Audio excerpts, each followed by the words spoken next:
देखिए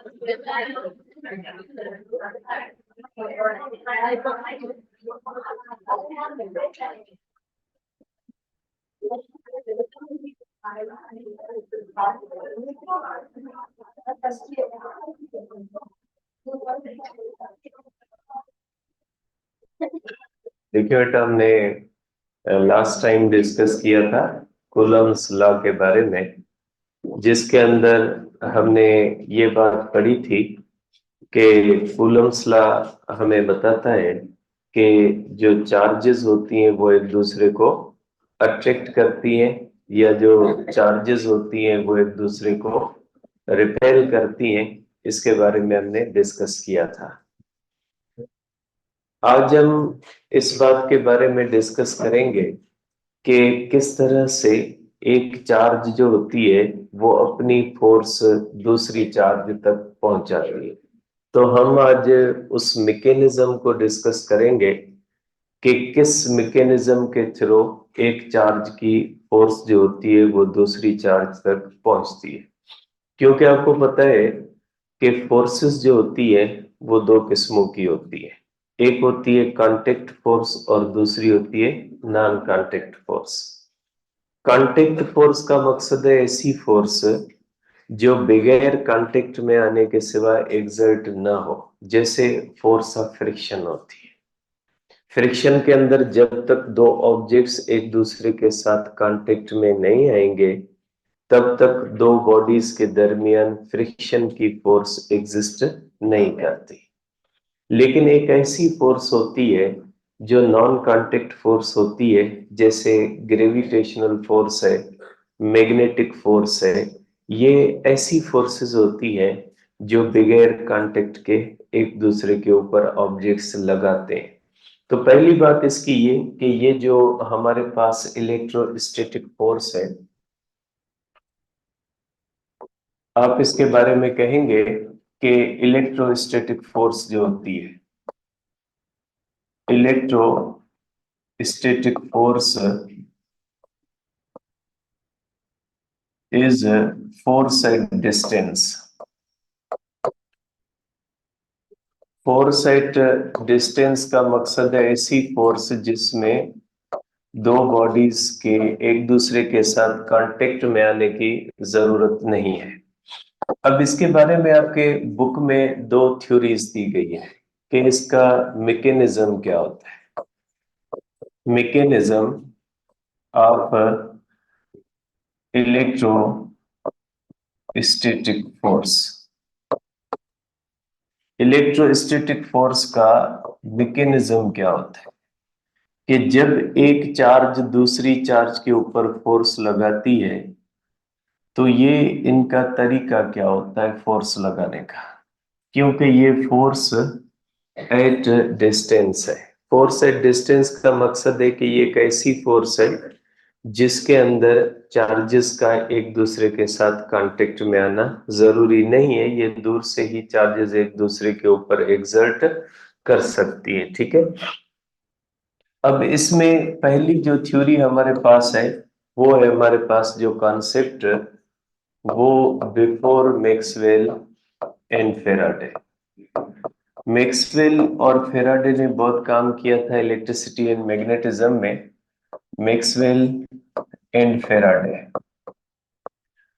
मैक्सवेल का काम इतना इम्पोर्टेंट है कि मैकेनिक्स के अंदर कहा जाता है कि अगर मैकेनिक्स के अंदर किसी चीज को परखना है, किसी थ्योरी को जानना है, तो दो चीजों के ऊपर इसको परखा जाता है कि न्यूटन के लॉज को तो उस थ्योरी से मसला नहीं, और मैक्सवेल की इक्वेशन को उस चीज से मसला नहीं।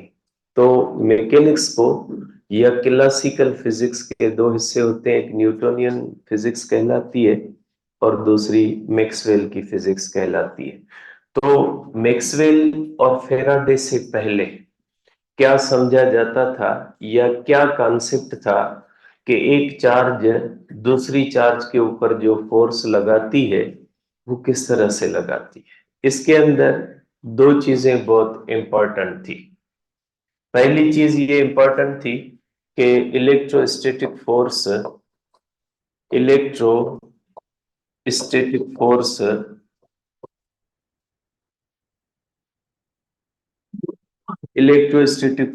is a force at distance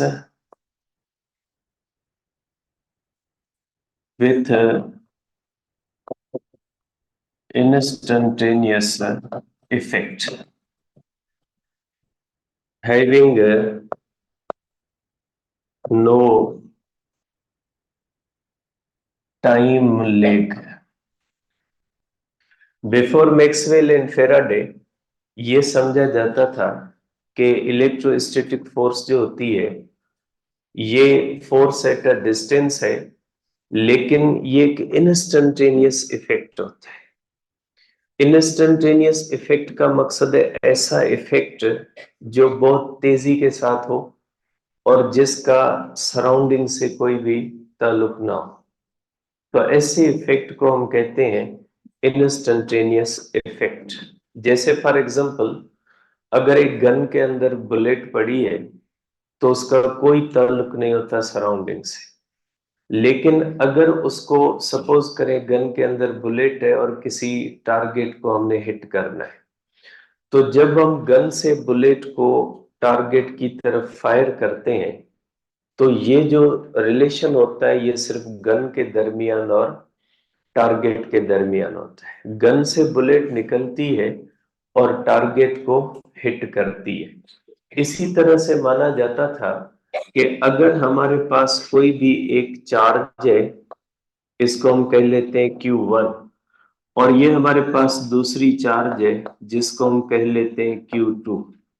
तो कहा जाता था कि जब दो चार्जेस एक दूसरे के क्लोज आती हैं तो ये चार्ज इंस्टेंटेनियसली इस चार्ज को अट्रैक्ट या रिपेल करती है, और ये चार्ज उसी टाइम के दौरान इस चार्ज को अट्रैक्ट करती है या रिपेल करती। ये दोनों चार्जेस का आपस का मामला होता है, इससे मीडियम का कुछ लेना देना नहीं होता। और जब दो चार्जेस एक दूसरे के करीब आती हैं तो ये इफेक्ट इतनी तेजी के साथ होता है कि इसके अंदर टाइम लेग नहीं होता। टाइम लेग का मकसद होता है कि यहां से फोर्स निकले और यहां तक पहुंचने में सम टाइम ले, तो हम कहेंगे टाइम लेग है। मकसद कोई चीज शुरू होने और उसके खत्म होने के दरमियान कुछ टाइम हो तो हम कहते हैं कि वो टाइम लेग होता है, लेकिन इसमें नहीं होता। ये बगैर टाइम लेके एक इंस्टेंटेनियस इफेक्ट होता है। जब दो चार्जेस एक दूसरे के करीब आती है तो एक चार्ज से फोर्स जो होती है वो दूसरी चार्ज के ऊपर ट्रांसफर होती है विदाउट एनी इंटरवेनिंग मीडियम। तो ये जो इफेक्ट होता है इसको हम कहते हैं इंस्टेंटेनियस इफेक्ट। ठीक है, तो आप कह सकते हैं कि बिफोर मैक्सवेल एंड फेराडे इस फोर्स को फोर्स एट अ डिस्टेंस तो माना जाता था, लेकिन ये एक ऐसी फोर्स मानी जाती थी जो इंस्टेंटेनियस इफेक्ट रखती है। ये दो चार्जेस का आपस में जो है वो इंस्टेंटेनियस इफेक्ट होता है, इससे सराउंडिंग का या मीडियम का कोई भी लेना देना नहीं होता। ठीक है, तो ये होता है बिफोर मैक्सवेल एंड फेराडे। अब इसके बाद जो है वो फेराडे का जो है वो कॉन्सेप्ट। ठीक है, फील्ड थ्योरी जो दी थी वो दी थी फेराडे ने, फील्ड थ्योरी बाय फेराडे। तो जो फील्ड का कॉन्सेप्ट पेश किया था वो फेराडे ने पेश किया था। ठीक है, फेराडे ने कहा कि ये जो है वो कोई इंस्टेंटेनियस इफेक्ट वाली फोर्स नहीं है, ये एक फील्ड फोर्स है। अब फील्ड फोर्स का मतलब क्या होता है? फील्ड फोर्स का मकसद है ऐसी फोर्स जो किसी फील्ड के थ्रू एक जगह से दूसरी जगह तक पहुंचे। जैसे ग्रेविटेशनल फोर्स होती है, फील्ड फोर्स होती है। तो अकॉर्डिंग टू द फेराडे हर चार्ज के बाहर जो चार्ज होती है वो अपने बाहर एक फील्ड बना लेती है। जिस तरह से कोई बल्ब जब हम ऑन करते हैं तो बल्ब के बाहर रोशनी का एक स्पेस बन जाता है। उस स्पेस के अंदर उस रोशनी का असर हर वक्त मौजूद रहता है। अगर उस स्पेस के अंदर कोई और चीज आई तो उस बल्ब की लाइट उसको विजिबल बनाएगी। अगर उस स्पेस से कोई चीज बाहर रहेगी तो लाइट उस चीज को विजिबल नहीं बना सकती। तो जिस तरह से बल्ब के बाहर रोशनी का, लाइट का एक स्पेस होता है, लाइट का एक स्फेयर बन जाता है जिसमें उस बल्ब की हर वक्त लाइट मौजूद रहती है। तो अकॉर्डिंग टू द फेराडे के हर चार्ज के बाद एक फील्ड बन जाती है और वो फील्ड उस चार्ज के बाद हर वक्त एग्जिस्ट करती है। और ये एक चार्ज अपनी फोर्स जो होती है वो दूसरी चार्ज तक जो पहुंचाती है वो with the help of a field पहुंचाती है। तो आप कहोगे कि ये फेराडे ने ही कॉन्सेप्ट दिया था कि जो है वो कॉन्सेप्ट ऑफ इलेक्ट्रिक फील्ड,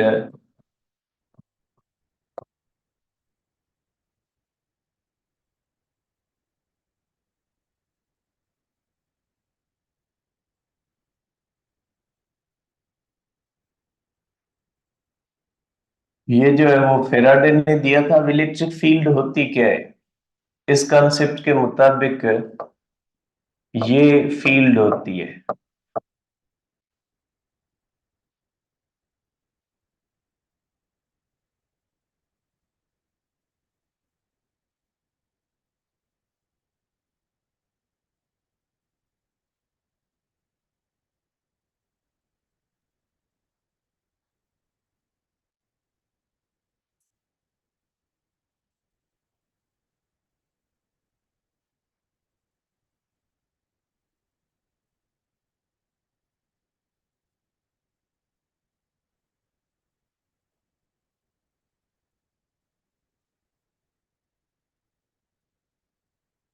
तो आप कह सकते हैं कि बेटा किसी भी चार्ज के बाहर वो स्पेस, जिस स्पेस के अंदर उस चार्ज का असर महसूस किया जा सके, ये इस तरह से आप कह सकते हैं कि किसी भी चार्ज के बाहर वो स्पेस, जिस स्पेस के अंदर उस चार्ज का हर वक्त इफेक्ट महसूस किया जा सके, तो उस स्पेस को हम कहते हैं इलेक्ट्रिक फील्ड। ठीक है, तो ऐसा नहीं होता कि ये इंस्टंटेनियस इफेक्ट है। इंस्टंटेनियस इफेक्ट को जो है वो रोक के फेराडे ने इसको फील्ड का एक इफेक्ट कह दिया कि ये फील्ड के थ्रू जो फोर्स होती है वो एक चार्ज से दूसरी चार्ज की तरफ जो है वो ट्रांसफर होती है। इसमें कोई भी इंस्टंटेनियस इफेक्ट नहीं होता और इसमें टाइम लेग हो सकता है। ठीक है, वेरी स्मॉल इसके अंदर टाइम लेग होता है। और ये जो फील्ड होती है, जैसे इंस्टंटेनियस इफेक्ट का सराउंडिंग से ताल्लुक नहीं होता, लेकिन जो फील्ड होती है उसका सराउंडिंग से ताल्लुक होता है। और इसके मुताबिक जो फील्ड है डिपेंड्स अपॉन मीडियम। ये जो फील्ड होती है ये डिपेंड करती है मीडियम पे। फील्ड डिपेंड्स अपॉन मीडियम के अगर हमारे पास एक चार्ज है, उसको हम स्पेस के अंदर, वैक्यूम के अंदर रखते हैं तो भी ये फील्ड बन जाती है। ठीक है, और अगर किसी और मीडियम के अंदर रखते हैं तो भी फील्ड बन जाती है। लेकिन डिफरेंट मीडिया के अंदर ये जो फील्ड बनती है ये डिफरेंट बनती है। किसी में जो है वो जैसे स्पेस होता है या एयर होती है उसमें सबसे ज्यादा मैक्सिमम बनती है, जबकि बाकी जो मीडिया होते हैं वो इस फील्ड को वीक कर देते हैं। ऐसा नहीं है कि फील्ड का कोई भी सराउंडिंग से ताल्लुक नहीं होता, फील्ड का सराउंडिंग से ताल्लुक होता है। और चार्ज के बाद फील्ड हर वक्त एग्जिस्ट करती है। और फील्ड जो होती है वो रियल है। Field is real and can be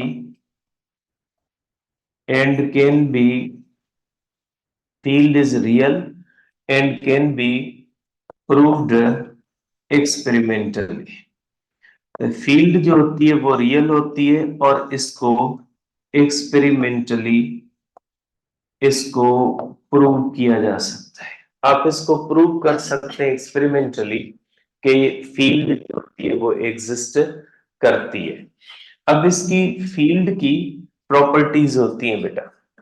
आपको पता है कि फेराडे के कॉन्सेप्ट के मुताबिक एक चार्ज दूसरी चार्ज तक अपनी फोर्स जो होती है वो फील्ड के थ्रू पहुंचाती है। इसका मकसद है फील्ड कैन एक्सर्ट फोर्स। ठीक है, तो आप कहोगे कि जो फील्ड होती है, फील्ड कैन एक्सर्ट फोर्स,